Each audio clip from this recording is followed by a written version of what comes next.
बारे में पढ़ना है। लुईस एसिड क्या होती है? लुईस एसिड की 4 डेफिनेशन दी गई थी हमें कि लुईस एसिड वो कंपाउंड या स्पीशीज होते हैं जो इलेक्ट्रॉन डेफिशिएंट होते हैं। इलेक्ट्रॉन डेफिशिएंट कैसे? जैसे कि फर्स्ट ग्रुप ही देख सकते हैं हम अपनी पीरियोडिक टेबल का। जैसे लिथियम हो गया, लिथियम का लिथियम के आउटर मोस्ट शेल में कितने इलेक्ट्रॉन्स होते हैं? एक। तो अगर वो बॉन्ड बनाता भी है तब भी उसके आउटर मोस्ट में 2 होंगे, और सेकेंड शेल को पूरा करने के लिए हमें ये 8 इलेक्ट्रॉन चाहिए होते, तो तब भी ये बॉन्ड बनाने के बाद भी इलेक्ट्रॉन डेफिशिएंट रहेगा। तो इसलिए इसे हम इलेक्ट्रॉन डेफिशिएंट कंपाउंड बोलेंगे। ठीक। और सेम बेरिलियम के साथ होगा। बेरिलियम के आउटर मोस्ट में 2 होते हैं, तो 2 ये बॉन्ड बनाएगा 2 एटम के साथ, 2 डिफरेंट एटम के साथ, तो इसके आउटर मोस्ट में हो जाएंगे 4। हमें चाहिए 8, तो 4 और 8 पूरे नहीं होंगे, 4 और चाहिए होंगे, तो तब भी ये इलेक्ट्रॉन डेफिशिएंट होगा और ये और इलेक्ट्रॉन मांगेगा।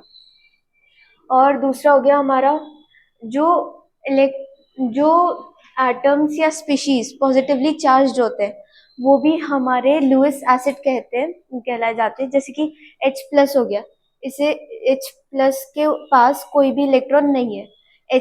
हाइड्रोजन के पास एक इलेक्ट्रॉन होता है, बट जब इसके ऊपर हम पॉजिटिव चार्ज लाए, हमने एक इलेक्ट्रॉन और हटा दिया, तो इसके पास एक भी इलेक्ट्रॉन नहीं है, तो ये इलेक्ट्रॉन डेफिशिएंट हो गया, तो इसे और इलेक्ट्रॉन चाहिए होंगे। सेम हम अपना हेलोजन ग्रुप ले सकते हैं, जैसे कि फ्लोरेडियम या क्लोरियम। ठीक है, इनके पास भी एक इलेक्ट्रॉन कम है, तो ये भी इलेक्ट्रॉन मांगेंगे। ठीक। और all species with having multiple bond, मतलब जैसे कि 2 एटम्स के बीच में बॉन्ड बना हुआ है, मल्टीपल बॉन्ड है, और दोनों दोनों की इलेक्ट्रोनेगेटिविटी डिफरेंट है। जैसे कि CO2 में कार्बन लेस इलेक्ट्रोनेगेटिव है ऑक्सीजन से, तो अगर हम स्ट्रक्चर बना के देखें तो CO2 बनेगा। ठीक। तो CO2 में ऑक्सीजन ज्यादा इलेक्ट्रोनेगेटिव है। ये जो एक तो सिग्मा बॉन्ड होगा, एक पाई बॉन्ड होगा, तो oxygen being more electronegative bond को अपनी तरफ शिफ्ट करेगा और इलेक्ट्रॉन अपने ऊपर ले लेगा, जिससे कार्बन पे पॉजिटिव चार्ज आ जाएगा, और इस पे कितने इलेक्ट्रॉन्स बचेंगे? कार्बन पे +6 इलेक्ट्रॉन्स बचेंगे।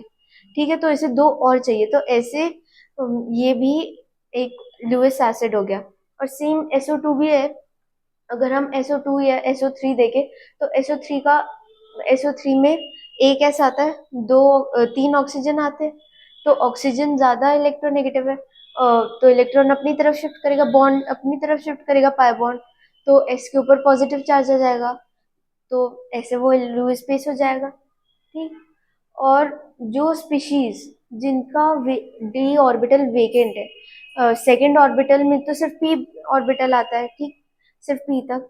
लेकिन जब हम थर्ड पीरियड की तरफ बढ़ते हैं, तो थर्ड पीरियड से वेकेंट डी ऑर्बिटल एटम्स के पास होती है, तो जितने भी एटम्स के पास वेकेंट डी ऑर्बिटल होगी वो भी हमारे लुईस एसिड की तरह एक्ट करेंगे।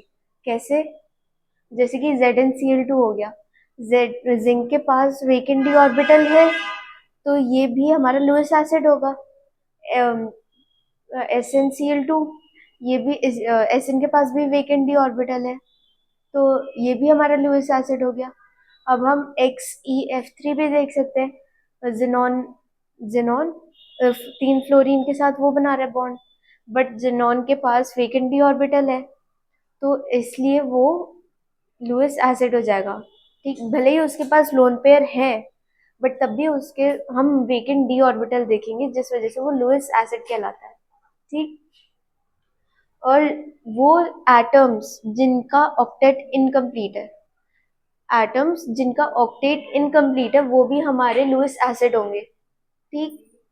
जैसे कि ऑक्सीजन हो गया, सिंगल ऑक्सीजन एटम, एक ऑक्सीजन के एटम में आउटर मोस्ट शेल में 6 इलेक्ट्रॉन होते हैं, 2 और चाहिए, तो ऑक्सीजन एटम हमारा लुईस एसिड हो गया।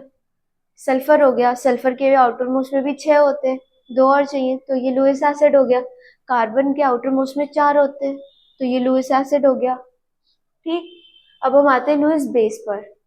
जो भी स्पीशीज या कंपाउंड इलेक्ट्रॉन रिच होते हैं वो हमारे लुईस बेस की तरह एक्ट करते हैं, या फिर जो भी स्पीशीज या जो भी स्पीशीज या कंपाउंड जिनका आउटर मोस्ट शेल या मतलब ऑक्टेट इनकम्प्लीट है और तब भी वो इलेक्ट्रॉन डोनेट कर सकते हैं, वो हमारे लूज बेस होते हैं।